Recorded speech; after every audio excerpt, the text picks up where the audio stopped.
Hello everyone, welcome to electrical engineering skills. आज के session में हम लोग आपके लिए यूपीपीसीएल जेईई की जो हमारी प्रीवियस ईयर क्वेश्चन पेपर की 750 क्वेश्चन की जो सीरीज है उसका हम लोग पेपर 5 डिस्कस करने वाले गए। आपको पता ही होगा कि जो 2022 में जो 5 शिफ्ट हुई थी गैस उसका हमने चारों शिफ्ट का कंप्लीटली एनालिसिस कर दिया। आप यहाँ पे देख सकते हो ये सभी जो शिफ्ट है, जैसे 28 तारीख को हुआ था मॉर्निंग शिफ्ट में, 28 तारीख को आफ्टरनून शिफ्ट में, फिर 29 तारीख को पेपर 3 हुआ था, फिर पेपर 4 2:30 बजे के शिफ्ट में। तो ये जो चारों पेपर्स है मैंने ऑलरेडी इसमें 600 क्वेश्चन जो है आपको फ्री ऑफ कॉस्ट पूरे यूट्यूब पे जो है मैंने आपको ऑलरेडी एक्सप्लेन कर दिए विद डिटेल सॉल्यूशन। ठीक है, अगर आपने उसको नहीं देखा होगा तो उसकी जो प्लेलिस्ट है मैंने बना रखी है गाइस। अगर आपको कोई भी सेशन मिलने में दिक्कत जा रही होगी तो डायरेक्टली आप यूट्यूब पे सर्च करके उसको देख सकते हो गाइस, काफी इंपॉर्टेंट है। या फिर डिस्क्रिप्शन बॉक्स में सारी लिंक्स आपको प्रोवाइड करा दूंगा। ठीक है, उसमें से जाके इन चारों सेशन में से अगर आपने एक भी पेपर मिस किया होगा तो उसको आप जाके अच्छी तरीके से देखिएगा। आज के सेशन में हम लोग 30 मार्च 2022 को जो 2:30 बजे के शिफ्ट में पेपर होता है उसका हम लोग कंप्लीट एनालिसिस करेंगे और इसी के साथ हमारी यहाँ पे जो 750 क्वेश्चन है यहाँ पे हमारे कंप्लीट हो जाएंगे। सेशन को शुरू करने से पहले बताना चाहता हूँ अगर आप हमारे चैनल इलेक्ट्रिकल इंजीनियरिंग एमसीक्यूज पे फर्स्ट टाइम विजिट करो तो चैनल को सब्सक्राइब कीजिएगा और नोटिफिकेशन बेल को क्लिक करके ऑल पे क्लिक कीजिएगा सो दैट कोई भी इंपॉर्टेंट अपडेट आप टाइम टू टाइम मिस ना कर सको। ओके, काफी इंपॉर्टेंट आपके लिए सेशन में और एनालिसिस आपके लिए करते रहते होगे, सो इसको अच्छी तरीके से वॉच करना होगा। कोई भी क्वेरीज आते हैं तो मुझसे डेफिनेटली पूछेगा। अभी हम लोग हमारे सेशन को शुरू करते हैं वेरी फर्स्ट क्वेश्चन के साथ में। देखिएगा काफी यूनिक क्वेश्चन ये यूपीपीसीएल जेईई हमेशा आपको पूछता है, तो उसके लिए आपको कोई भी घबराने की जरूरत नहीं। 1 बाय 1 सभी क्वेश्चन का एनालिसिस और क्या वो इस साल के लिए इंपॉर्टेंट है या नहीं, या फिर इसके उस टॉपिक के ऊपर आपको इतना मेहनत करने की जरूरत है या नहीं, ये भी मैं आपको बताने वाला हूँ। क्लियर है? अभी हम लोग हमारा सबसे पहला क्वेश्चन देखते हैं। देखिए क्या कह रहा है हमारे पास, what is called a medium to large PLC system when their individual components are group together. ठीक है, medium to large PLC system को हम लोग क्या करते हैं, जब उसके जो इंडिविजुअल कंपोनेंट है वो उसका ग्रुपिंग किया जाता है, उसका ग्रुप किया जाता है। ठीक है, उसको हम लोग कहते हैं गाइस माउंटिंग रैक। ठीक है, उसको हम लोग कहते हैं माउंटिंग रैक। एक ही साथ में मीडियम टू लार्ज पीएलसी को जो है, ठीक है, माउंटिंग रैक पे ग्रुप किया जाता है। उसी का करेक्ट आंसर होगा हमारा option D which is mounting rack. देखिए सिंपल से क्वेश्चन है, ये क्या करते हैं स्टेटमेंट में हम लोगों को क्वेश्चन पूछे जाते हैं। ठीक है, रैक माउंटिंग पीएलसी मतलब क्या होता है कि जो अलग अलग मॉड्यूल्स रहते हैं वो रैक में ग्रुप किए जाते हैं एक साथ और उसके जो कनेक्शन है वो सेंट्रलाइज किए जाते हैं। ठीक है, तो क्लियर है, उसको हम लोग कहते हैं माउंटिंग रैक गैस। ठीक है, यहाँ पे देखिए अगर हम लोग ऑप्शंस का भी देखेंगे तो इनपुट असेंबली नहीं होगा, प्रोग्रामिंग यूनिट नहीं होगा और सेंट्रल प्रोसेसिंग यूनिट और माउंटिंग रैक में आपका कंफ्यूजन रह सकता है। लेकिन उसमें भी सेंट्रल प्रोसेसिंग यूनिट इसका ऑप्शन इसलिए नहीं होगा क्योंकि अभी ग्रुपिंग की बात की जा रही है। ठीक है, और जो ग्रुप करके हम लोग जगलाते जो हम लोग लगाते हैं उसको, तो वो हम लोग माउंटिंग रैक के ऊपर लगाते हैं। माउंटिंग रैक आपने देखा होगा जहाँ पे हम लोग एमसीबीज वगैरह की जिस तरीके से एक साइड में ग्रुप करते हैं उसी तरीके से पीएलसी का भी ग्रुप किया जाता है एक साथ में और उसको माउंट किया जाता है। क्लियर हो चुका, ऑप्शन ए इसका करेक्ट आंसर आ जाता है। ठीक है, चलिए बढ़ते हुए हमारे नेक्स्ट क्वेश्चन की ओर। क्या कहना हमारा next question, what type of applications are push button switches used in. ठीक है, what type of applications are push button switches used in. Push button switches कहाँ पे यूज किया जाता है ऐसा हमें क्वेश्चन में पूछा गया। देखिए ऑप्शन है हमारे पास computer power switch, staircase, bulb switch, geyser switch. ठीक है, करेक्ट आंसर होगा हमारे पास में ऑप्शन है computer case power switch. Push button मतलब कि क्या हो गया, आपने देखा होगा। क्लियर है, ये जो कंप्यूटर के पावर स्विचेस रहते हैं उसके अंदर एक पुश बटन का इस्तेमाल किया जाता है। अगर हम लोग सिंबल अगर आपको ऐसा पूछा जाए तो कुछ इस तरीके से हमारा सिंबल रहता है, ये रहता है पुश बटन। उसमें भी अलग अलग 2 तरीके के टाइप्स रहते हैं जिसको हम लोग डिटेल में इसको डिस्कस करेंगे। ठीक है, इसमें एनओ एनसी कॉन्टैक्ट रहते हैं। एनओ एनसी कॉन्टैक्ट आपको पता होने चाहिए। एनओ मतलब नॉर्मली ओपन, ओके, और एनसी मतलब क्या होता है नॉर्मली क्लोज। ठीक है, ये होते हैं एनओएनसी कॉन्टैक्ट। तो ये जो पुश बटन होते हैं आपने देखा होगा कभी कभार यूपीएस जिसको हम लोग कहते हैं अनइंटरप्टेड पावर सप्लाईज। ठीक है, या फिर आपके पास जो कैबिनेट रहता है पीसी का, ठीक है, जब आप उसको फर्स्ट टाइम इनिशिएट शुरू करते हैं, ठीक है, तो वहाँ पे जो बटन रहता है वो भी हमारा पुश बटन ही रहता है। क्लियर है, तो ये जो स्टेयर केस में तो हम लोग देखिए 2-वे स्विच का इस्तेमाल करते हैं। बल्ब स्विच में हमारा नॉर्मल 1-वे स्विच रहता है। गीजर स्विच में भी हमारे पास में डायरेक्ट स्विच रहता है। तो हमारे पास जो कंप्यूटर के स्विच के अंदर इस पुश बटन का इस्तेमाल किया जाता है। ठीक है, काफी यूनिक सा क्वेश्चन था गाइस, लेकिन अगर आपको थोड़ा सा बेसिक प्रैक्टिकलिटी पता है तो आप इसका आंसर मार्क भी कर सकते थे। क्लियर है, ऑप्शन ए इसका करेक्ट आंसर आ जाता है। बढ़ते भी हमारे नेक्स्ट क्वेश्चन की ओर क्या करें, which type of wiring is known as a old wiring system. पुरानी वायरिंग सिस्टम कौन सी इसमें से है, conduit, casing and capping wiring, lead sheathed wiring, batten wiring. ठीक है, तो इसका करेक्ट आंसर जो होगा हमारे पास में बैटन वायरिंग। आपने देखा होगा पुराने जमाने में कुछ इस तरीके से जो है लकड़ियों के जो प्लेट्स रहती है, छोटी छोटी जो पट्टियां रहती है ऐसी जो है माउंट की जाती थी और उसके ऊपर जो है वायर्स रन किए जाते थे। ठीक है, वायर रन किए जाते थे। ओके, ये जो टीक वुडन बैटन्स रहते थे उसके ऊपर उसको फिक्स किया जाता है और प्लग्स और स्क्रूज के माध्यम से उसको जो है उस वायर्स को फिक्स किया जाता था। ये काफ़ी पुराने ज़माने के वायरिंग सिस्टम है गाइस, बैटन वायरिंग। अभी अगर हम लोग देखते हैं तो आपके सभी के घर में कंड्यूट वायरिंग सिस्टम प्रेजेंट होगा। कंड्यूट वायरिंग सिस्टम में क्या होता है, घर बनने से पहले ही जो है ऐसे जो अलग अलग कंड्यूट जो है इसके अंदर लगाए जाते हैं। ठीक है, हमारे ज़मीन हमारे दीवार के अंदर लगाया जाता है, उसको फिर उसके बाद में जो है उसको कंसील किया जाता है। कंसील किया जाता है, छुपाया जाता है, ठीक है, सीमेंट्स के, ठीक है, सीमेंट्स के कारण। और उसके बाद जो है सिर्फ यहाँ पे जंक्शन बॉक्स वगैरह आपको ओपन दिखता है, या फिर आपका जो कंट्रोल स्विचेस होता है या फिर पैनल बॉक्स वही आपको सिर्फ ओपन दिखता है। ठीक है, तो ये हमारा न्यू है, एस्थेटिकली अच्छा दिखता है। बैटन वायरिंग सिस्टम में एक type of old wiring system है। क्लियर है? Option D will be the correct answer in this case. बढ़ते हुए हमारा नेक्स्ट क्वेश्चन की ओर गाइस, क्या कह रहा है हमारे पास next question, which of the following is used to protect the insulator or switches hardware on a high voltage electric power transmission system from damage during a flash over। क्या कह रहा है, मैं आपको क्वेश्चन को अच्छी तरीके से समझाता हूँ। Which of the following is use to protect insulator, insulators को प्रोटेक्ट करने के लिए या फिर स्विचेस को प्रोटेक्ट करने के लिए, ठीक है, high voltage electrical power transmission system से from damage during a flash over. ठीक है, फ्लैश ओवर के दरम्यान, ठीक है, आपके जो इंसुलेटर्स हो गए, स्विचेस हो गए, hardware, high voltage electrical power transmission system में से उसको प्रोटेक्ट करने के लिए क्या इसमें से इस्तेमाल किया जाता है, तो इसमें से इस्तेमाल किया जाता है हमारा आर्किंग हॉर्न गाइस। ठीक है, ऑप्शन ए इसका करेक्ट आंसर रहता है। देखिए, आर्किंग हॉर्न जो है ये प्रोजेक्टिंग कंडक्टर्स रहते हैं जो कि हमारे इंसुलेटर्स को, स्विचेस को, हार्डवेयर को प्रोटेक्ट करने के लिए इसका इस्तेमाल किया जाता है। ठीक है, ओके, इंपॉर्टेंट है, ऑप्शन ए इसका करेक्ट आंसर आ जाता है। ये हमारा स्विच गियर एंड प्रोटेक्शन का एक डिवाइस है, एक ये है गाइस, एक क्वेश्चन पूछा गया आपको। Okay, option A will be the correct answer in this case. बढ़ते हुए हमारा नेक्स्ट क्वेश्चन की ओर, क्या कहना है हमारे पास next question, what is the erosion transmitted by electrical discharge in a cable insulation और अ कवरिंग। ठीक है, what is the erosion transmitted by electrical discharge in a cable insulation और अ कवरिंग। ठीक है, उसका करेक्ट आंसर है guys, देखिए यहाँ पे ऑप्शन क्या बताया कि erosion transmitted by electrical discharge in cable insulation और कवरिंग, उसको हम लोग कहते हैं ट्रीइंग करना, ट्रीइंग होना। ठीक है, देखिए पावर वर्कमैनशिप तो नहीं होगा, वर्मिन भी नहीं होगा, पार्शियल डिस्चार्ज भी नहीं होगा। ठीक है, ये ट्रीइंग जो होता है कि इरोजन जो होता है हमारे, ठीक है, जो इलेक्ट्रिकल डिस्चार्ज होता है केबल इंसुलेशन के तहत या फिर कवरिंग के तहत, उसको हम लोग कहते हैं ट्रीइंग। ऑप्शन ए इसका करेक्ट आंसर रहता है। काफी यूनिक क्वेश्चन है, इसको नोट डाउन करके रखिएगा इस। ठीक है, इसके दो तरीके के मेजरली जो कॉमन टाइप्स रहते हैं, एक तो रहता है हमारे पास में बो टायर ट्रीज और दूसरा विंटेड ट्रीज करके। Okay, option A will be the correct answer in this case. Next question है हमारे पास, which of the following is the ratio of output signal for a given instrument to charge to change the input और a variable under the measurement. ठीक है, which of the following is the ratio of output signal of a given instrument to change in input for a और the variable under the measurement, उसको हम लोग कहते हैं sensitivity guys. ठीक है, अब देखिए प्रिसीजन, रिजोल्यूशन, सेंसिटिविटी, एक्यूरेसी, ठीक है, ये जो कुछ पैरामीटर्स रहते हैं मेजरिंग इंस्ट्रूमेंट से वो आपको अच्छी तरीके से पता होनी चाहिए। सेंसिटिविटी क्या है, it is a defined as change in output to respond to change in input response. ठीक है, इसको हम लोग कहते हैं सेंसिटिविटी। हम लोग कहते हैं कितना ये सेंसिटिव है आउटपुट विथ रिस्पेक्ट टू हमारे इनपुट। और सेंसिटिविटी ये किस तरीके से प्रोपोर्शनल होती है, 1/IFSD। Okay, option C will be the correct answer in this case. Okay, so clear है। बढ़ते हुए हमारे नेक्स्ट क्वेश्चन की ओर गाइस, क्या कह रहा है हमारे पास में, servo motor has the dash terminals. अभी भी रिसेंटली एक क्वेश्चन हुआ था, ठीक है, एसएससी जेईई या फिर जो हम अपने रिसेंटली पेपर कवर कराया था गाइस, उसमें आपको एक क्वेश्चन पूछा था कि सर्वो मोटर में कितने टर्मिनल्स रहते हैं, जो कि काफी इंपॉर्टेंट क्वेश्चन अभी हमें लग रहा है। उसका करेक्ट आंसर है हमारे पास 3 टर्मिनल्स। ठीक है, आप इसके टर्मिनल्स ध्यान रख लीजिएगा। इसका करेक्ट आंसर है पावर, ग्राउंड और सिग्नल। पहला रहता है हमारे पास में पावर, दूसरा हमारे पास में ग्राउंड, ठीक है, and third is what, signal. ठीक है, ये 3 टर्मिनल सर्वो मोटर्स को रहते गए। क्लियर है, ऑप्शन सी इसका करेक्ट आंसर निकल के आता है। चलिए बढ़ते हुए हमारे नेक्स्ट क्वेश्चन की ओर, क्या कहना है हमारे पास, what is the value of voltage if the oscilloscope is displayed each grid rectangle with 8 vertical rectangles corresponds to 500 milli volt in the vertical direction. अभी हमें वोल्टेज पूछा गया, वैल्यू ऑफ वोल्टेज। अगर हमारे पास ऑसिलोस्कोप जो है डिस्प्ले कर रहा है हर एक ग्रिड के साथ, जहाँ पे रेक्टेंगुलर है, 8 वर्टिकल रेक्टेंगल्स है और वो करस्पॉन्ड कर रहे हैं हमारे 500 मिली वोल्ट को वर्टिकल डायरेक्शन पे। ओके, अब देखिए यहाँ पे आपको मैं बताना चाहता हूँ यहाँ पे कितना वोल्टेज है, 500 मिली वोल्ट है।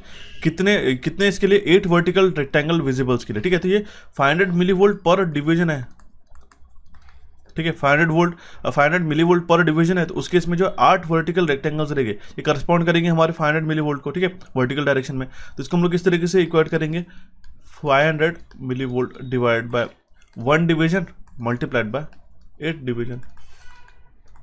ठीक है, which is equal to watt, ठीक है 500 इंटू 8 40, ठीक है, और ये हमारे दो जीरो कैंसिल होकर यहाँ पे मिली वोल्ट है, तो इसका करेक्ट आंसर निकल के आएगा 4 वोल्ट। ठीक है, सिंपल आप कैसे कर सकते हैं 500 into 10 to the power minus 3 into 8, which is what 4 volt. Option B will be the correct answer in this case. Okay, let's move on to the next question. सो देखिएगा, बढ़ते भी हमारे नेक्स्ट क्वेश्चन की ओर, और हमारे पास क्वेश्चन नंबर 9 आ चुका है।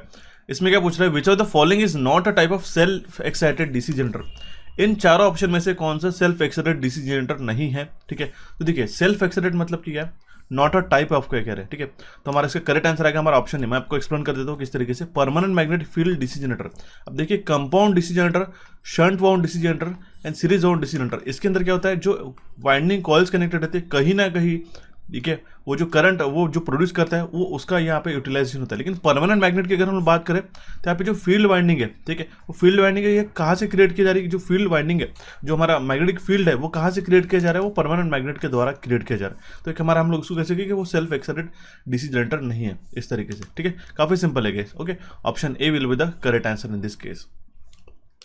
ओके, सिंपल सा क्वेश्चन था गाइस, इसमें कंफ्यूज होने वाली कोई बड़ी बात नहीं थी। ओके, ऑप्शन ए इसका यहाँ पे करेक्ट आंसर निकल के आता है। बढ़ते हुए हमारे नेक्स्ट क्वेश्चन की ओर, क्या कह रहा है हमारे पास, which type of electricity generation plant contributes your climate change और लोकल एयर पोल्यूशन। ठीक है, इनमें से कौन सा इलेक्ट्रिकल जनरेशन प्लांट जो है वो क्लाइमेट चेंज के लिए कंट्रीब्यूट करता है, मतलब वो रिस्पॉन्सिबल रहता है, और लोकल एयर पोल्यूशन, ठीक है, प्रदूषण, वायु प्रदूषण भी वो करता है। ठीक है, ऑप्शन में हमारे पास solar, geothermal, wind and thermal. अगर हम देखा जाए, जो हमारा कन्वेंशनल सोर्स है जिसको हम लोग कोयले के माध्यम से हम लोग इसका पावर यूज करते हैं, जो कि non renewable source of energy है, थर्मल पावर, इसके अंदर कहा क्या यूज होता है, इसके अंदर कोल यूज होता है। ठीक है, और कोल को बर्न करने के बाद जो हमारे पास एटमॉस्फेरिक पोल्यूशन का काफी बड़ा ही प्रॉब्लम क्रिएट हो जाता है। ठीक है, इसलिए इसका करेक्ट आंसर क्या निकल गया हमारे पास, option D which is thermal generation. Solar की अगर हम बात करते हैं, जियो थर्मल की और विंड जनरेशन की बात करते हैं, तो इसमें कोई भी ऐसा एसेज फैक्टर नहीं है कि जो हमें पॉल्यूशन क्रिएट कर सके। ठीक है, लेकिन थर्मल जनरेशन के अंदर जो हमारे पास फ्यूम्स रहते हैं, ठीक है, जो गैसेस रहती है, ठीक है, वो चिमनी के द्वारा चाहे जितना हम लोग उसको कंट्रोल करने की कोशिश करें, लेकिन उसके अंदर कहीं ना कहीं एक जो है, ठीक है, हमारे पास air pollution, atmospheric pollution create होता है। इसलिए इसका करेक्ट आंसर क्या निकल गया हमारा, ऑप्शन डी। ओके, क्लियर हो चुका है। यहाँ पे न्यू क्वेश्चन की ओर बढ़ने से पहले आपको बताना चाहता हूँ, अगर आप यूपीपीसीएल की तैयारी कर रहे हो तो उसके लिए आपको जो मेजर कोर सिलेबस के टॉपिक्स और न्यू एडिशन के जो टॉपिक्स रहते हैं, ठीक है, वो आपको अच्छी तरीके से पता होने चाहिए। जैसे कोर सिलेबस में क्या आता है हमारे पास, मैं बता देता हूँ। जो आपका स्टैंडर्ड सिलेबस होता है इलेक्ट्रिकल इंजीनियरिंग का, जिसमें आता है बेसिक कॉन्सेप्ट इलेक्ट्रिकल के, circuit law, magnetic circuit, AC fundamental, measurement and measuring instrument, electrical machines, fractional kilowatt motor, synchronous machine हो गया, generation, transmission, distribution and utilization हो गया। ओके, इसके बाद में basic electronics, power electronics and drive, control system, digital electronics, analog and estimation and costing. ये सारे जो आपके टॉपिक होते हैं कन्वेंशनल टॉपिक होते हैं, कोर सिलेबस के टॉपिक होते हैं। अब इसी के साथ हमने जो एनालिसिस किया रिसेंटली, जितने भी पेपर हो चुके 2021-22 में, उसके द्वारा ये इतने सारे टॉपिक्स का हमने जो आपके लिए एक सारांश निकाल के लेके आए, जो कि यूपीपीसीएल स्पेशल है। इसी का मतलब क्या है कि यूपीपीसीएल इन सारे टॉपिक के ऊपर भी क्वेश्चन पूछता है आजकल, जिसके अंदर रहता है एनवायरमेंटल स्टडीज हो गया, एनर्जी कंजर्वेशन है, माइक्रो प्रोसेसर, माइक्रो कंट्रोलर है, peripheral devices, communication network, computer से भी क्वेश्चन पूछा रहे, इंस्ट्रूमेंटेशन हो गया, मटेरियल्स हो गया, installation, maintenance and repair of electrical equipment है, डिजाइन ड्राइंग एंड एस्टिमेटिंग है, और ऑटोकैड, मैटलैब से भी क्वेश्चन लास्ट टाइम पूछे गए थे, आई रूल्स है, सीपीडब्ल्यूडी रूल्स है, पीएलसी हो गया, उसके बाद में पीएलसी स्काडा से भी क्वेश्चन बनते हैं, बैटरीज एंड सेल्स है, management, computer memory and peripherals, basic mathematical question बनते हैं। ठीक है, तो ये सारे के सारे गाइस अभी हमारे रिसेंटली जो अभी हमने नया कोर्स लॉन्च करके रखा है, advanced all in one UPPCL के लिए एमसीक्यू प्लस थ्योरी का कोर्स है। ठीक है, आप देख सकते हो जेईई इलेक्ट्रिकल के लिए थ्योरी प्लस एमसीक्यू का कंप्लीट कोर्स हमने आपके लिए रिलीज कर दिया गाइस। यूपी50 इस कूपन कोड को यूज करके आप इसको सिर्फ 999 रुपीज में पूरे साल भर के लिए ज्वाइन कर सकते हो। अब यहाँ पे एक दिक्कत बात ये थी कि सर हमने इसके पहले तो कोर्स लेके रखा है, ठीक है, वो कोर्स कौन सा है, ठीक है, आप यहाँ पे देख सकते हो कि सर हमने इसके लिए एक 499 या फिर हमने 400 रुपीज इसको पे करके हमने इसको एनरोल करके रखा है। तो आपके लिए स्पेशली गाइस बताना चाहता हूँ इस कूपन को, जैसे अभी हमने ये नया कोर्स लॉन्च किया, जो फर्स्ट टाइम स्टूडेंट विजिट कर रहे हैं उनको ये पूरा नया कोर्स से आपका स्टडी हो जाएगा। लेकिन अगर आप इसके पहले आपने कोई कोर्स ले रखा है, ठीक है, जैसे आपका हमारा पुराना वाला कोर्स रह चुका है जिसमें हमने सिर्फ एमसीक्यू पर ज्यादा फोकस किया था, इसको अपग्रेड कर सकते हो नए इसमें। ठीक है, इसको आप अपग्रेड कर सकते हो कौन से कूपन कोड के साथ, यूपी स्पेशल। अगर आपने इसके पहले कोई एक यूपीपीसीएल का कोर्स ले रखा है तो उसमें आप यूपी स्पेशल इस कूपन कोड को इस्तेमाल कीजिएगा, सो दैट आपका जो इसका प्राइस है, ठीक है, ये जो 999 प्राइस है, ये 999 न रहते हुए सिर्फ 599 रुपीज़ है। मतलब कि क्या हुआ कि आपके जो पुराने आपके पैसे आपने 400 रुपीज़ आपने इसमें लगा रखे थे, ठीक है, आपने पे कर रखे थे, वो आपके माइनस हो जाएंगे, वो ऑफ हो जाएगा हमारे नए कूपन कोड के साथ। और ये आपका जो नया कोर्स है ये जो नया कोर्स है आप सिर्फ और सिर्फ 599 रुपीज़ में एनरोल कर सकते हो, ठीक है। तो जो नए स्टूडेंट्स हैं उनको UP50 कूपन कोड लगा लेना है, और जिनके पास ऑलरेडी कूपन कोर्स ले रखा है आपने तो यूपी स्पेशल ये कूपन कोड आपको लगाना है, ठीक है। काफ़ी इंपॉर्टेंट कोर्स है, इसके बारे में कुछ बेसिक इन्फॉर्मेशन बता देता हूँ गाइस। ये सारे जो टॉपिक्स मैंने आपको पढ़ाया इसके पहले, ठीक है, ये जो आपको बताया ये सारे के सारे टॉपिक्स हम लोग इसके अंदर कवर करेंगे। 30+ टॉपिक्स हम लोग कवर करने की कोशिश करेंगे। इसके लिए एक मेजर क्या है कि हम लोग डेडिकेटेड व्हाट्सएप ग्रुप चला रहे हैं, सो दैट आपको कोई भी क्वेरी आती है आप डायरेक्टली हमसे कम्युनिकेट कर सकते हो वहाँ पे, ठीक है।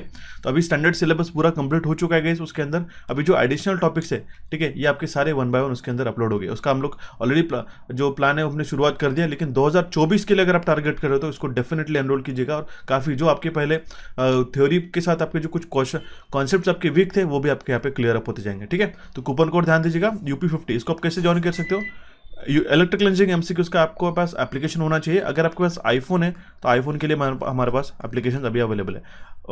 टेक्निकल और नॉन टेक्निकल के लिए हमारे पास में कोचिफाई का एप्लीकेशन अवेलेबल है गाइस, उससे आप डाउनलोड करके दोनों भी कोर्सेज को आप एनरोल कर सकते हो, टेक और नॉन टेक के लिए, ठीक है। बट ये अभी जो ये कोर्स आपको दिखाई दे रही है इलेक्ट्रिकल इंजीनियरिंग MCQs के एप्लीकेशन के ऊपर अवेलेबल है। कूपन कोड का ध्यान रखना का UP50, और दूसरा कूपन कोड कौन सा है UP स्पेशल। ये आप कूपन कोड जो एग्जिस्टिंग पुराने स्टूडेंट्स हैं जिन्होंने ये कोर्स ले रखा है उनको अपग्रेड करने के लिए नए इसमें ये आपको मैंने कूपन कोड दे रखा है। ये हमारी तरफ से स्पेशल है गाइस, ये कुछ ही दिनों के लिए वैलिड है, तो जल्दी से जल्दी अपग्रेड कीजिएगा। काफ़ी आपको नया कंटेंट, ठीक है, थ्योरी के साथ में आपको देखने को मिलेगा लेटेस्ट में 3D मॉडल के साथ में। अभी हमने इसको डेवलप करने की कोशिश की है पूरे के पूरे, सो दैट अच्छी तरीके से समझ में आ सके, और इसकी वैलिडिटी भी आपको काफ़ी लॉन्ग वैलिडिटी मिलने वाली है। 15 मंथ्स का वैलिडिटी है, ठीक है। 12 + 3 मंथ्स का एक्स्ट्रा हम लोग उसको प्रोवाइड करें। 3 मंथ्स का इसीलिए हम लोग एक्स्ट्रा दे रहे हैं क्योंकि 3 मंथ्स में आपके कंटेंट एडअप हो गए, ठीक है, तो वो आपके इसमें से कंज्यूम नहीं होगा, आपको डायरेक्टली एज अ 15 मंथ्स का पूरा वैलिडिटी मिलने वाला है। क्लियर हो चुका। सो अभी हम लोग हमारे कंटिन्यू करते हैं हमारे क्वेश्चन की। और उसके पहले बताना चाहता हूँ कि कुछ स्पेशल मेंटरशिप जो है आपको ग्रुप हमने शुरुआत कर दिया UPPCL जी का। अगर आप इस कोर्स को ज्वाइन करते तो उसके लिए जो इस ग्रुप को किस तरीके से ज्वाइन करना उसकी सारी डिटेल्स जो है मैंने कोर्स के अंदर डाल रखे, उसके आप फॉलो करके हमारे मेंटरशिप ग्रुप को ज्वाइन कर सकते हैं। ये सिर्फ पर्टिकुलर जो है जो कोर्स एनरोल कर रहे हैं उनके लिए स्पेशल मेंटरशिप ग्रुप शुरुआत कर रहे हैं हम लोग, फर्स्ट टाइम कर रहे हैं, जिससे आपको काफ़ी फायदा होगा। ओके, किस तरीके से ज्वाइन करना है इसकी सारी स्टेप्स मैंने दे रखी है। यहाँ पे जो कूपन कोड है वो आपका JE10 ना रहता है, UP50 रहने वाला है। देखिए ये जो कूपन कोड है आपको ये UP50 कूपन कोड यूज़ करना है नए स्टूडेंट्स को, और जो पुराने स्टूडेंट्स हैं उन्हें UP स्पेशल ये कूपन कोड को यूज़ करना है, ठीक है। उनके लिए प्राइस आपका कम हो चुका है क्योंकि ऑलरेडी आपने उसका पे करके रखा है, इसीलिए, ठीक है। क्लियर हो चुका है। अभी हम लोग कंटिन्यू करते हैं हमारे सेशन की ओर और देखते हैं अभी हमारा नेक्स्ट क्वेश्चन। अभी देखिए वेरी नेक्स्ट क्वेश्चन ही आपको एनवायरमेंट से पूछा गया है। देखिए क्या कह रहा है, which of the following is not protected by the national environmental policy act 1969। National environmental policy act 1969 के तहत क्या प्रोटेक्टेड नहीं है। Wild life, environmental health, electricity quality and air quality. तो सिंपल सा है इसका इलेक्ट्रिसिटी क्वालिटी जो है ये एनवायरमेंटल पॉलिसी एक्ट 1969 के तहत ये इंक्लूडेड नहीं है। ओके, क्लियर है। ऑप्शन सी इसका करेक्ट आंसर आ जाता है। अब देखिए काफ़ी बार क्या होता है नेशनल एनवायरमेंटल पॉलिसी एक्ट उसका ईयर भी पूछा जाता है, तो ऑप्शन क्या रहेगा 1967, 1968, ठीक है, 1969, ठीक है, या फिर 1971, इस तरह के आपको ऑप्शन रह सकते हैं। तो करेक्ट आंसर वो भी आपको पता होना चाहिए, इसलिए आपको ईयर भी स्पेशली ध्यान में रखना है। अभी यहाँ पे फिलहाल आंसर में तो दे रखा है, बट आपको इस तरीके से क्वेश्चन डेफिनेटली पूछे जा सकते हैं। क्लियर है। Option C will be the correct answer in this case. Let's move on to the next question. क्या करना है हमारे पास में नेक्स्ट क्वेश्चन गाइस, देखिएगा। What is the probability of getting an odd number for odd number of times if the probability of getting an odd number 2 times is equals to the probability of getting an even 3 times। अब देखिए ये question basic mathematical binomial distribution से हमारा पूछा जाता है guys. अगर ये क्वेश्चन इस तरीके से भी आपको इस साल या फिर अपकमिंग टाइम पे भी अगर आपको पूछा गया तो रिकमेंडेशन रहेगा कि इसको स्किप कर दे। क्यों ऐसा हम लोग डायरेक्टली कहने के लिए कह रहे हैं, हम लोग कभी भी इसको स्किप करने के ऐसे रिकमेंडेशन नहीं रखते। बट होता क्या है कि एक एक क्वेश्चन के पीछे अगर आप इसमें गेस वर्क करके आते हो, ठीक है, तो भी आपके मार्क्स कटने, नेगेटिव मार्क्स की वजह से करेक्ट नहीं आना है। अगर आप इसको सॉल्व करने की भी कोशिश करते हैं तो इसमें काफ़ी बड़े कॉन्सेप्ट लगते हैं। लेकिन अगर आपको ये कहूँगा इस तरीके से क्वेश्चन अगर आपको ज़्यादा रिफ्लेक्ट हो रहे हैं, ठीक है, अगर आपको दिखाई दे रहा है तो इसको आप स्किप करते हैं तो काफ़ी इसमें भलाई है। आप इसमें आपका जो टाइम है वो भी आपका सेव हो जाता है। और दूसरी बात, अगर आप इसके लिए अभी से पढ़ाई करना शुरू करोगे तो होता क्या गाइस, UPPCL कोई भी रैंडम क्वेश्चन अगर आपको पूछ लेता है तो वो आपको पता नहीं रहेगा कि कौन से टॉपिक से पर्टिकुलरली आता है। इसलिए जो कोर सिलेबस है उसको थोड़ा ज़्यादा फोकस कीजिएगा गाइस। जो आपको PLC SCADA ये सारे टॉपिक हो गए, टेंडर्स के वगैरह जो टॉपिक्स हो गए, बैटरीज हो गया, सेल्स हो गया, ठीक है। इस तरीके से जो एक्सेप्शनल क्वेश्चन आपको देखते थे, अगर आपने स्किप भी कर दिया तो उसमें कोई भी बड़ी बात नहीं। अगर फिलहाल अगर आपको फिर भी इसका सोल्यूशन चाहिए तो आपको मैं प्रोवाइड कर दूंगा व्हाट्सएप ग्रुप के तहत, लेकिन आपको मैं रिकमेंड करूंगा कि आप इसमें समय व्यतीत ना करते हुए आप नेक्स्ट क्वेश्चन की ओर मूव ऑन करें और उसमें आपका स्कोर बने। लेकिन होता क्या है, 1 बाय 1 स्टूडेंट जो है इसमें गेस वर्क करने की कोशिश करते हैं, जो कि गलत है गाइस। प्लीज़ उसको इस तरीके से अवॉइड कीजिएगा। और एक ऐसे छोटे से टॉपिक के लिए, फंडामेंटल टॉपिक के लिए अगर आप 4 से 5 दिन, सिर्फ 7 से 8 दिन अगर आप इसमें सिर्फ पढ़ाई करने के लिए लगा देते हो तो उसमें कोई प्रोबेबिलिटीज बहुत कम होती है कि उसमें से सेम क्वेश्चन आपको पूछा जाए। इसलिए ये रिकमेंडेशन रहता है कुछ ही क्वेश्चंस के लिए। क्लियर हो चुका? इस क्वेश्चन का करेक्ट आंसर था हमारा ऑप्शन बी। बढ़ते भी हमारे नेक्स्ट क्वेश्चन की ओर गाइस, क्या करें हमारे पास, which equipment is used in AC system similar to the booster and chopper in a DC transmission system. इसमें से कौन सा इंस्ट्रूमेंट जो है यूज किया जाता है एसी सिस्टम में जो कि सिमिलर है बूस्टर और चॉपर जो रहता है हमारे डीसी ट्रांसमिशन सिस्टम से। तो ऑप्शन क्या है हमारे पास में, power transformer, circuit breaker, auxiliary supply bye battery storage and lightning arrester. अब देखिएगा, एक बात बताता हूँ, डीसी ट्रांसमिशन सिस्टम के अंदर बूस्टर और जो है चॉपर का इस्तेमाल किया जाता है, ठीक है। डीसी ट्रांसमिशन सिस्टम में बूस्टर और चॉपर का इस्तेमाल किया जाता है सो दैट वो स्टेप अप या फिर स्टेप डाउन कर सके वोल्टेज को, जिस तरीके से जो पावर ट्रांसफार्मर है हमारे, ठीक है, पावर ट्रांसफार्मर है वो हमारे स्टेप अप और स्टेप डाउन करते हैं। काफी सिंपल सा लॉजिकल क्वेश्चन था गाइस, ठीक है। एसी सिस्टम में हम लोग पावर को, ठीक है, स्टेप अप या फिर स्टेप डाउन किससे करते हैं, पावर ट्रांसफार्मर की मदद से, ठीक है। वही अगर हम डीसी ट्रांसमिशन की बात करते हैं तो बूस्टर और चॉपर का उसके अंदर इस्तेमाल किया जाता है। क्लियर हो चुका? ऑप्शन ए इसका यहाँ पे करेक्ट आंसर निकल के आता है, ठीक है। सो देखते हैं हमारा नेक्स्ट क्वेश्चन गाइस, क्या करें हमारे पास, what is wrong with anchors, ठीक है।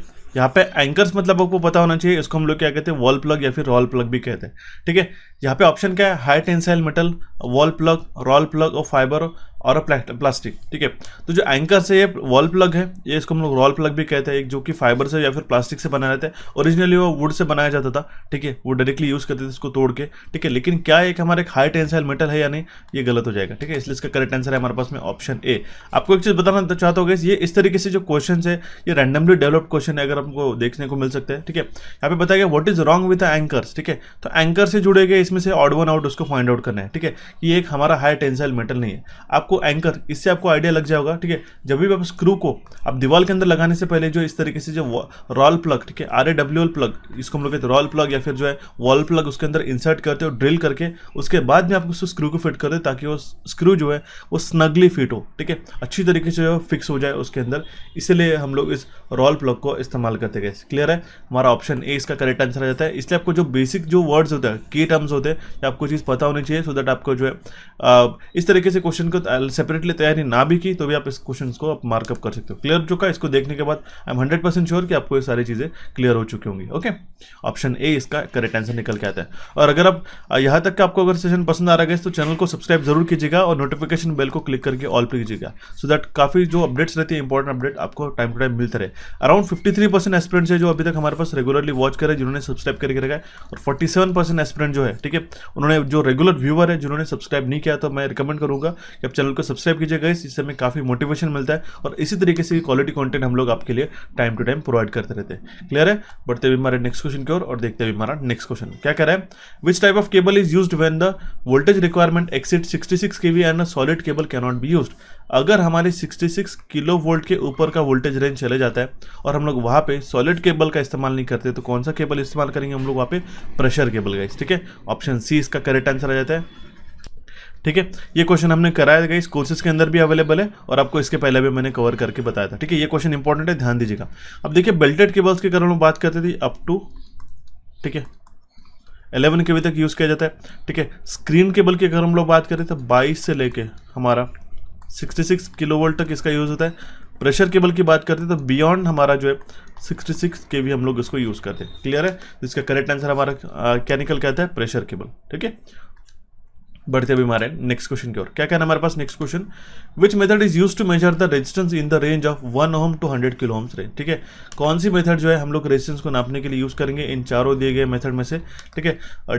Ducter ohm meter, ammeter volt meter method, Kelvin's double bridge या फिर पोटेंशियोमीटर मेथड, ठीक है। तो ध्यान में रखिएगा, ये जो हमारा एमीटर वोल्ट मीटर मेथड है इसको हम लोग प्रीफर करेंगे अगर हमारा रेजिस्टेंस रेंज है 1 ohm से लेके 100 किलो ohm तक के रेंज में लाई कर रहा है तो, ठीक है। मतलब कि हमारा जो रेंज ऑफ रेजिस्टेंस है 1 ओम से लेकर 100 किलो ओम्स के बीच में है। तो क्लियर है। इसके लिए आपको एक टेबल में मेंशन करके देता होगा। इस लो रेजिस्टेंस का वैल्यू लेस देन 1 ओम रहेगा, मीडियम का हमारे पास 1 to 100 किलो ओम रहता है, और हाई रेजिस्टेंस का जो रेंज रहता है वो अबव 100 किलो ओम्स रहता है। इसके लिए कौन से अलग मेथड्स रहते हैं, जैसे कि केल्विन ब्रिज हो गया, केल्विन डबल ब्रिज मेथड हो गया, ये हम लोग लो रेजिस्टेंस को मेजरमेंट के लिए यूज करते हैं। ठीक है, इसके बाद में आता है हमारे पास मीडियम रेजिस्टेंस। ठीक है, उसके लिए मेथड्स है हाई रेजिस्टेंस के मेथड के लिए। इस टेबल को अच्छी तरीके से आपको पढ़ के जाना होगा, सो दैट आपको आगे आने वाले रेजिस्टेंस बेस्ड क्वेश्चन बनते हैं तो आपको इसमें से काफ़ी हेल्प मिल सकती है। ठीक है, इसी तरीके से आपको मैं कोर्सेज के अंदर भी आपको हर एक क्वेश्चन के साथ मैं आपको एक्स्ट्रा टेबल प्रोवाइड करने की कोशिश करता हूँ गाइस, जो आपको एग्जामिनेशन में काफ़ी बूस्ट प्रोवाइड करती है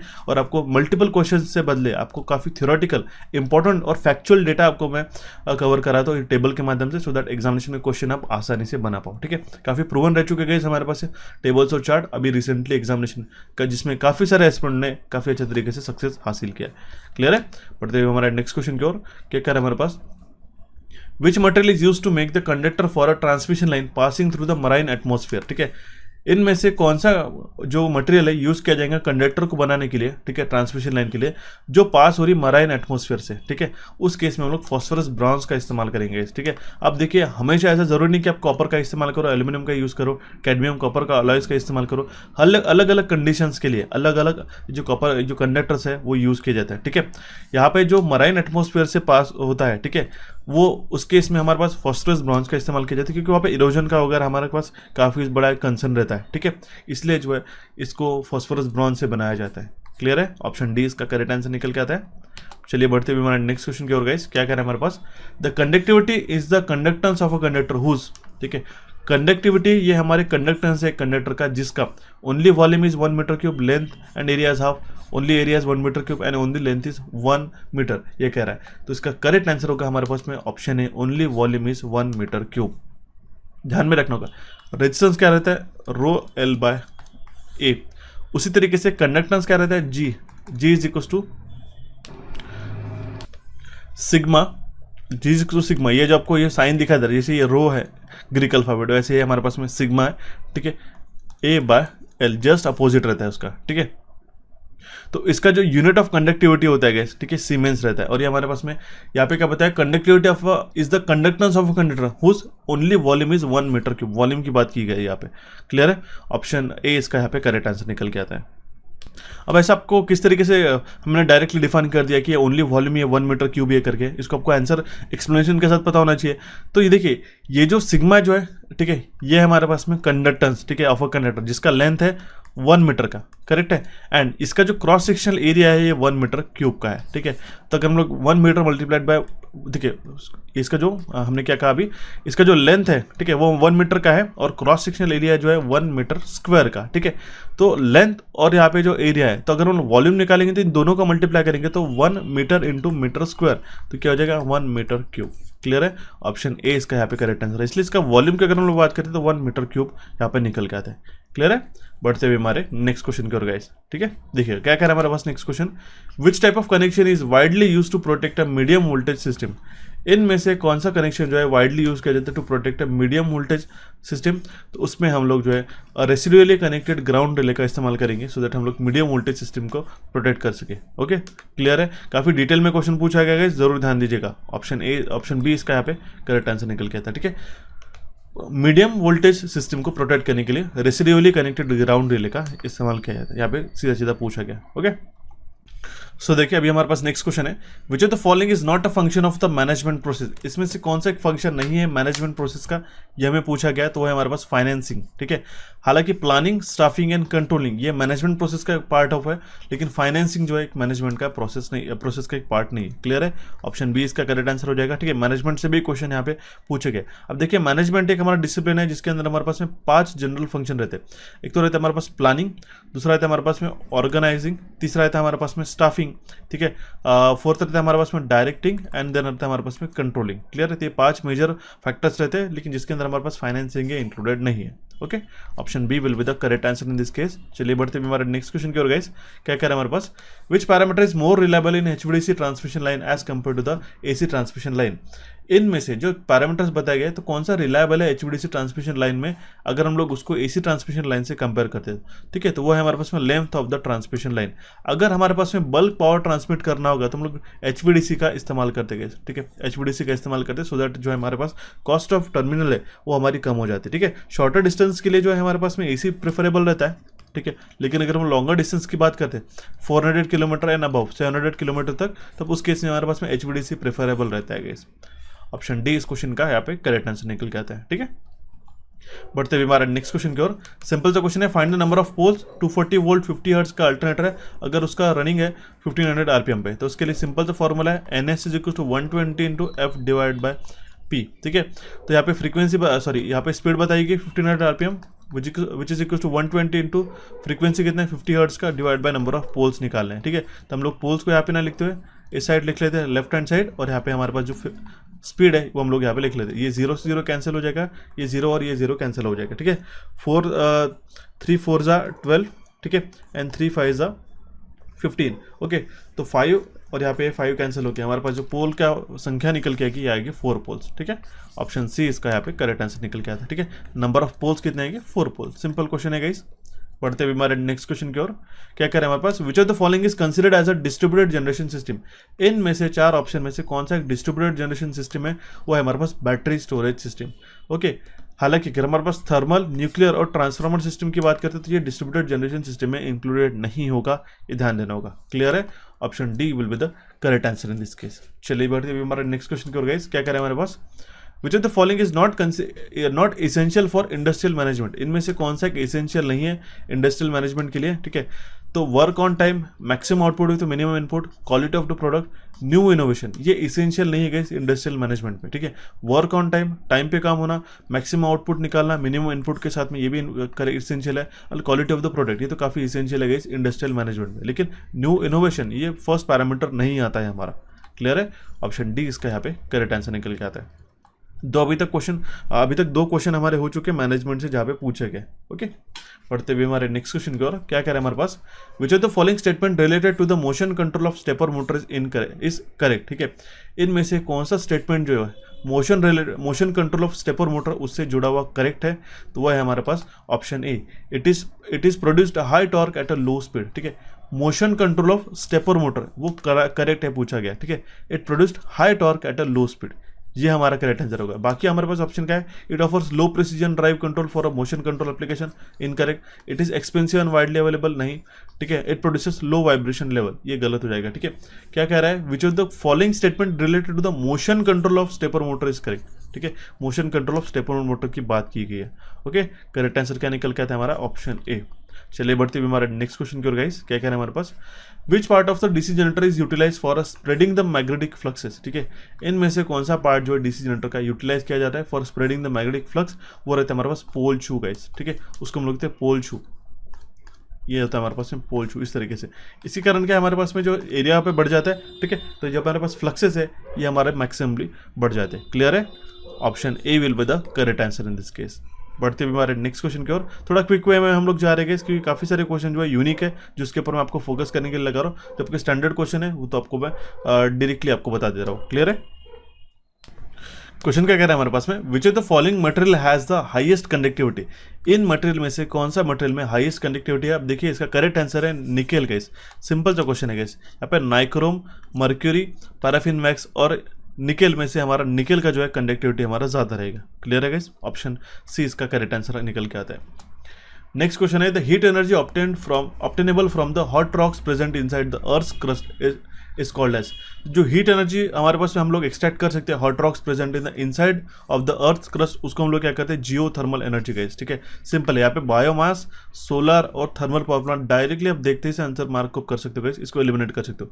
जियोथर्मल एनर्जी में जो अर्थ क्रस्ट, ठीक है, अर्थ का जो हमारे पास में इनर पोर्शन रहता है, ठीक है, उसमें से जो हीट रहती है उसका यूटिलाइजेशन करना मतलब होता है हमारा जियोथर्मल एनर्जी।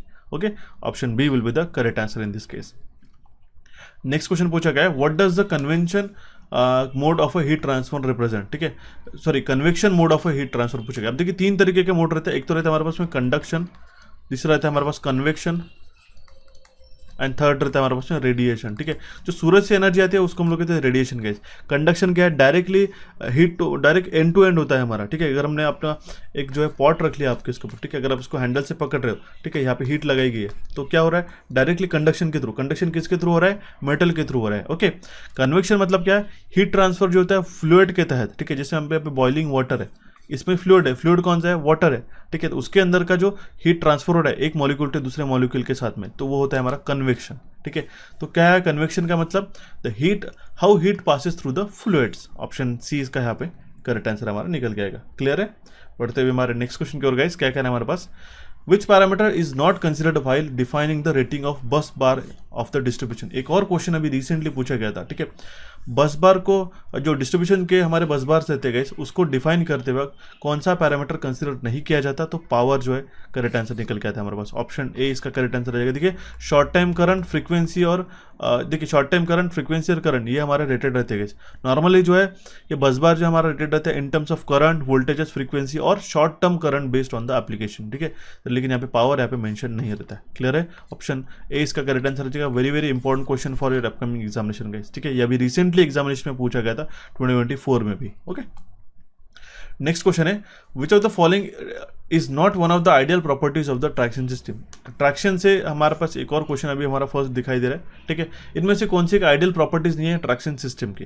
तो सबसे पहले हमारे पास wear cost more on a track, ठीक है, ये आइडियल प्रॉपर्टी नहीं है। हालांकि मतलब maximum tractive effort in a starting, braking should be possible without excessive wear on the brushes, correct है। जो घर्षण है ब्रशेस के ऊपर कम हो के हमारा ब्रेकिंग लगना चाहिए, ताकि हम लोग जो है ब्रशेस का जो रिप्लेसमेंट का कॉस्ट है उसको हम लोग कम कर सके। Equipment capable of working in a overhead condition for a short time, ये भी हमारा एक प्रॉपर्टी हो जाता है। लेकिन wear cost more on track, it is not a desirable property. Clear है। बढ़ते हुए हमारे नेक्स्ट क्वेश्चन की ओर गाइस, क्या कह रहे हैं हमारे पास, what sets of the energy transformation are given inside a coal fired power plant where the thermal energy of a steam is converted into mechanical energy, ठीक है। थर्मल एनर्जी को mechanical energy में convert कर, ठीक है। Thermal energy of steam जो रहता है उसको मैकेनिकल एनर्जी में कन्वर्ट होता है। तो वो कौन सा एक पार्ट रहता है उसके अंदर जो कन्वर्ट करता है, वो रहता है टर्बाइन। सिंपल है, ठीक है। जनरेटर मार्क करके मत आना, जनरेटर क्या करते हैं, प्राइम मूवर से इनपुट लेके इलेक्ट्रिसिटी प्रोड्यूस करता है, ठीक है। लेकिन टर्बाइन के अंदर ये सारी प्रोसेस होती है, ठीक है। जिसको स्टीम जो रहती है, ठीक है, उसको डायरेक्टली वो, देखिए हम लोग क्या करते हैं, बम्बार्डमेंट ऑफ स्टीम करते हैं टर्बाइन ब्लेड्स के ऊपर, जो कि रोटेट होता है, जिससे हमारा प्राइम मूवर रोटेट होता है इन अ वे, ठीक है। सिंपल है। ऑप्शन ए इसका यहाँ पे करेक्ट आंसर निकल के आता है। बढ़ते हुए हमारे नेक्स्ट क्वेश्चन की ओर गाइस, क्या कह रहे हैं, which material is not use to make rotor bar instead of a rotor winding in a squirrel cage motor, ठीक है।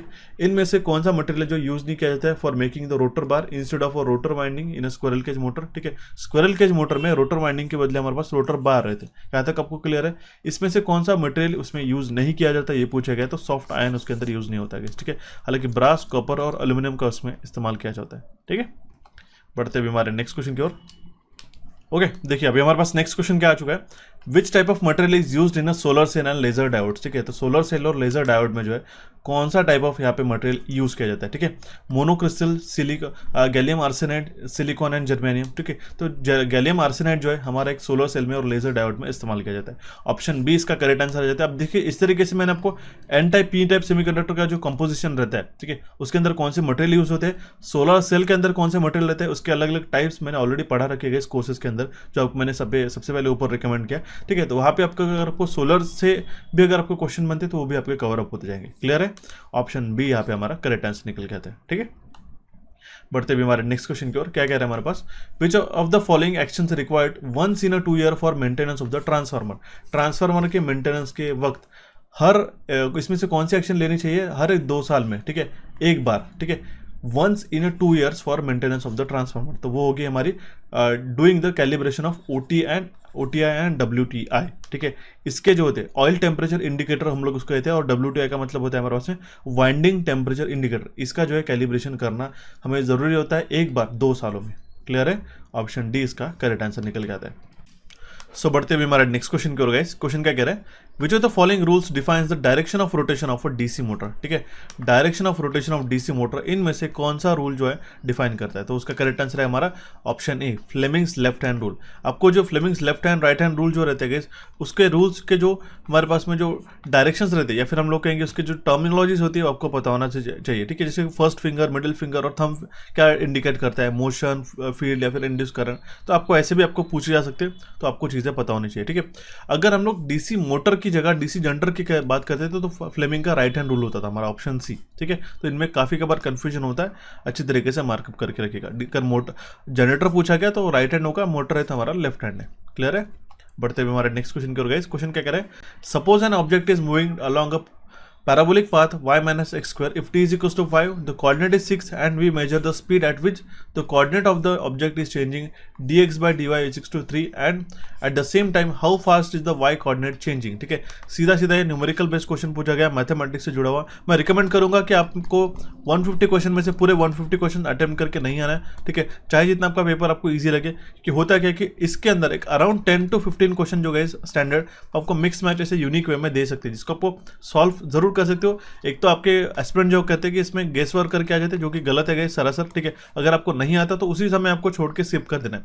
मेरा रिकमेंडेशन यही रहेगा कि अगर आपको इसमें काफ़ी ज़्यादा टाइम लग रहा है, अगर उसमें पढ़ाई नहीं है, अगर आपने इसको अच्छी तरीके से करके नहीं रखा है तो डायरेक्टली स्किप कर सकते हो, जिससे आपका टाइम भी बचा सकते हो और आने वाले जो क्वेश्चन है बाकी क्वेश्चन उसको भी आप अच्छी तरीके से और इक्वली अटेम्प्ट कर सकते हो। क्लियर हो चुका? फिलहाल इस क्वेश्चन का करेक्ट आंसर है option D which is 36 and if you want it's solution तो आपको सॉल्यूशन में मैं प्रोवाइड कर दूंगा। क्लियर है? ऑप्शन डी इसका करेक्ट आंसर निकल के आता है। मैं रिकमेंडेशन रहेगा इस क्वेश्चन को स्किप कर दो आप, सिंपल है, ठीक है। बढ़ते हुए हमारे नेक्स्ट क्वेश्चन की ओर। क्या कह रहा है question? What is the distance between 2 point if the points coordination are 0.5 and 5.5, ठीक है। डिस्टेंस बिटवीन 2 पॉइंट्स पूछा गया, ठीक है, यहाँ पे 2 चाहिए था, ओके। तो एक पॉइंट है हमारे पास में जिसका कोऑर्डिनेट है 0.5 और एक है हमारे पास में 5.5, ठीक है। तो डिस्टेंस किस तरीके से निकलेगा? d is equal to under root of, ठीक है, x2 minus x1 square plus y2 minus y1 square, y1 का होल स्क्वायर, ओके। इसमें हमारे पास में x1 का वैल्यू है 0, x2 का वैल्यू है हमारे पास में 5, y1 का वैल्यू है 5 और y2 का है हमारे पास में 5।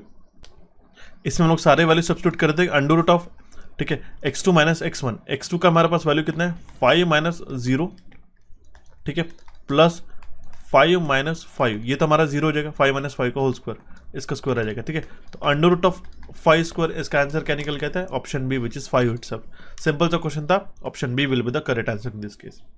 बढ़ते हुए हमारे नेक्स्ट क्वेश्चन की ओर गए। क्या कह रहे हैं हमारे पास question? Which of the following reduces in DC generator by laminating the core. Reverse question पूछा गया, अगर डीसी जनरेटर में हमने लैमिनेट कर दिया कोर को तो इसमें से कौन सा जो फैक्टर है, कौन सा पैरामीटर रिड्यूस हो जाएगा? तो सिंपल है गाइस, हमारा एडी करंट लॉसेस, जो कि सर्कुलेटिंग करंट लॉसेस होता है, वो हमारा रिड्यूस हो जाएगा, ओके। ऑप्शन डी इसका करेक्ट आंसर निकल के आता है। नेक्स्ट क्वेश्चन है, केबल से क्वेश्चन पूछा गया, in the construction of underground electrical cables bedding lies between. मैंने सेम क्वेश्चन आपको पढ़ाया गया, ठीक है, आपको कि जो केबल का हमने कोर्स के अंदर सेशन देकर रखा है कि आपको मैंने बताया था कौन सी लेयर के बीच में आती है करके, ये आपको पूछा जाएगा। तो जो बेडिंग लाई करता है between metallic sheath and armouring और मेटेलिक शीथ के बीच में बेडिंग की जाती है। सबसे पहले हमारा होता है कंडक्टर, देन इंसुलेशन रहता है, देन लीड शीथ रहती है, बेडिंग रहता है, ठीक है, देन हमारे पास सर्विंग, देन हमारे पास में आर्मरिंग रहता है, ठीक है, ओके, और उसके ऊपर सर्विंग रहता है। क्लियर है? इस तरीके से किस तरीके से सीक्वेंस रहता है हमारे पास में? अगर कंडक्टर हो गया, उसके बाद लीड शीथ रहती है, उसके बाद में बेडिंग रहता है, उसके बाद में हमारा आर्मरिंग रहता है, उसके ऊपर सर्विंग रहता है। ये सीक्वेंस आपको ध्यान में रखना रहता है। क्लियर है? ऑप्शन बी इसका करेक्ट आंसर आ जाता है। नेक्स्ट क्वेश्चन पूछा गया हमारे पास, which of the following acts aim to protect forest by controlling the rate of deforestation, ठीक है। इनमें से कौन सा एक्ट जो है उसका उद्देश्य यही है कि वो फॉरेस्ट को प्रोटेक्ट कर सके, रेट ऑफ डिफॉरेस्टेशन, जो हमारे जंगलों की कटाई होती है उसको हम लोग कम करके। तो फॉरेस्ट एक्ट है हमारा द फॉरेस्ट एक्ट 1980 का। ऑप्शन सी इसका करेक्ट आंसर आ जाता है। क्लियर है?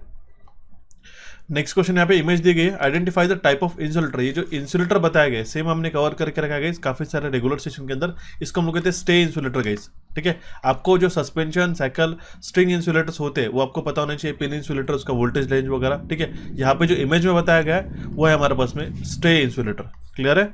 Option D will be the correct answer in this case. चलिए बढ़ते हुए हमारा नेक्स्ट क्वेश्चन की ओर। क्या करें? विच of the following is not a correct property of oil property of oil transformer, ठीक है, इनमें से कौन से करेक्ट प्रॉपर्टी नहीं है ऑयल ट्रांसफार्मर की, ठीक है, सिंपल है, use for small transformer, okay, small transformer के लिए यूज नहीं किया जाता है।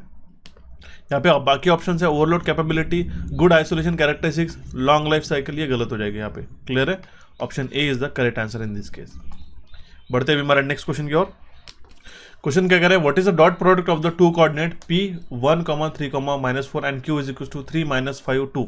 डॉट प्रोडक्ट पूछा गया गाइस, ठीक है, तो डॉट प्रोडक्ट जो रहता है, जो देखिए दो वेक्टर्स रहते हैं, ठीक है, ए और बी है समझ लो, तो ए डॉट बी क्या रहेगा हमारे पास में, mod of A into mod of B cos of theta, ठीक है, इस तरीके से ये हमारा रहता है इसका। ये अभी हमारे पास में जो है दो हमारे पास कोऑर्डिनेट्स बताए गए, ओके, दो कोऑर्डिनेट है, इसका डॉट प्रोडक्ट हम अगर हमें निकालना होगा, इसको हम लोग इस फॉर्मूले से निकालेंगे, A dot B which is equal to a1b1 plus a2b2 plus a3b3, इस तरीके से इसी फॉर्मूला में हम लोग वैल्यू सब्स्टिट्यूट कर लेते हैं, तीनों भी सिंपल है।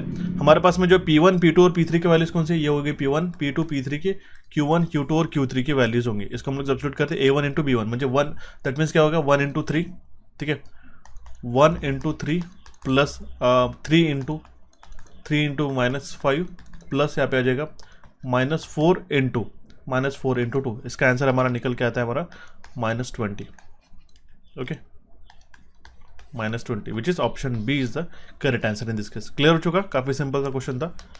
नेक्स्ट क्वेश्चन है, which of the following factors does not have to be considered before the actual wiring installation work, it is to be done for a residential home. Question आपको समझाता हूँ, which of the following factor does not have to be considered before the actual wiring installation work is to be done for a residential home. Residential wiring के अंदर, ठीक है, कौन सा factor consider नहीं किया जाता है before the actual wiring installation, तो सिंपल है गाइस, इसका करेक्ट आंसर रहेगा type of the colour of the building, ये हमारा कोई फैक्टर कंसिडरेशन के लिए है नहीं, ठीक है। टाइप ऑफ सीलिंग किस तरीके की है वो भी डिपेंड करता है इंस्टॉलेशन करते वक्त, बिल्डिंग कंस्ट्रक्शन कैसा है, ठीक है, हमारे पास वॉल और फ्लोर का कंस्ट्रक्शन किस तरीके से, सो दैट हम लोग प्रॉपर केबल्स को रन कर सके उसमें से, लेकिन कलर कोई भी हो बिल्डिंग का ये इसमें फैक्टर नहीं रहता है, क्लियर है।